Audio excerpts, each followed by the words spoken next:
Bonjour, moi c'est Océan. Et moi c'est Lexi. J'ai fondé le compte Instagram Aggressively Trans où je parle de transphobie, de transidentité, en essayant de casser les stéréotypes qui sont véhiculés sur ce sujet. Moi je suis comédien, réalisateur et auteur. J'ai fait un film sur ma transition qui s'appelle Océan et qui est sorti il y a pas longtemps. Du coup, il y a eu pas mal d'articles et parfois c'était pas top.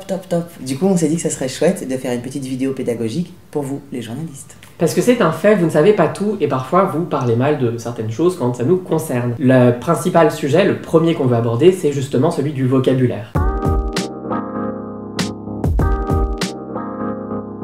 Certains mots ne sont pas à utiliser. C'est le cas par exemple du mot transsexuel. On dit transgenre. On n'aime pas trop transsexuel. Après, il y a des personnes trans qui l'utilisent et vous pouvez tout à fait respecter le fait qu'elles l'utilisent, mais c'est à elles de décider si elles l'utilisent. Nous, on trouve que ça renvoie à la psychiatrisation et on essaye de sortir de cette vision pathologisante de la transidentité. Il est important aussi que vous sachiez que vous avez aussi un mot pour décrire votre identité de genre, vous êtes cisgenre. Et par ailleurs, vous êtes diadique en opposition aux personnes intersexes. Respectez l'identité de la personne. Quand je viens vous voir et que vous voyez bien que je suis un homme trans, même si vous parlez de moi au passé, même si j'étais un peu connu avant, il faut me genrer au masculin. Vous pouvez évoquer mon ancien nom, Océane Rosemary, mais l'idée c'est de le faire le moins possible et puis surtout de dire que j'étais chanteur, même si à l'époque on disait que j'étais chanteuse. On genre toujours les personnes dans leur genre d'arrivée, si vous voulez, même quand on parle au passé. L'une des autres obsessions et l'une des autres fascinations, c'est celle qui est liée à nos corps.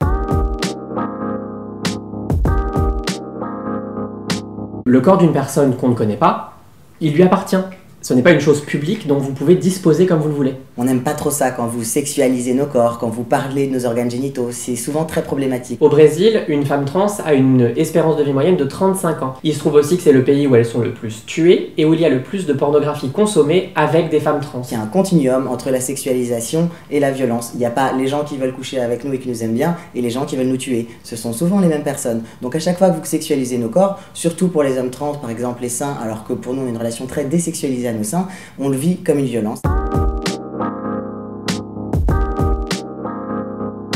Un changement de prénom, ça s'effectue en mairie. Un changement d'état civil, ça s'effectue en tribunal de grande instance. C'est long, tout le monde n'y a pas accès, les personnes migrantes ne peuvent pas le faire, soit dans leur pays, soit en arrivant ici. Et même quand on peut le faire, ça prend longtemps. Il y a souvent une période où notre identité administrative, celle sur nos papiers, ne correspond pas à notre identité de genre. Il faut le respecter, il faut respecter notre identité. Et donc à ce propos, on a remarqué qu'il y a eu plein de fois où des personnes ont été mégenrées. Je pense en particulier au cas de Vanessa Campos qui a été assassinée il y a un an ou de Paola Gretchen récemment qui a fait une tentative de suicide.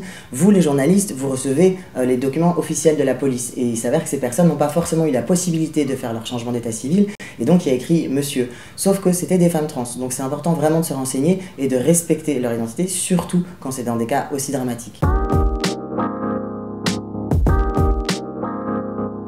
Un journaliste, c'est quelqu'un qui a un pouvoir, le pouvoir de transmettre une information. Pour autant, on ne doit pas vous remercier de vous intéresser et de parler de nous, parce que nous faisons partie à part entière de cette société. Puis vous êtes cisgenre, vous avez un privilège, c'est vraiment pas rien, et il faut s'en souvenir, comme sur n'importe quel sujet où vous n'êtes pas concerné parce que vous êtes cisgenre, vous devez vous renseigner, vous devez faire un peu de recherche et essayer vraiment d'employer le bon vocabulaire, c'est la base. Personnes trans, non-binaires, intersexes, nous resterons les premières concernées et les premières à pouvoir mieux parler de ces situations, donc embauchez-nous.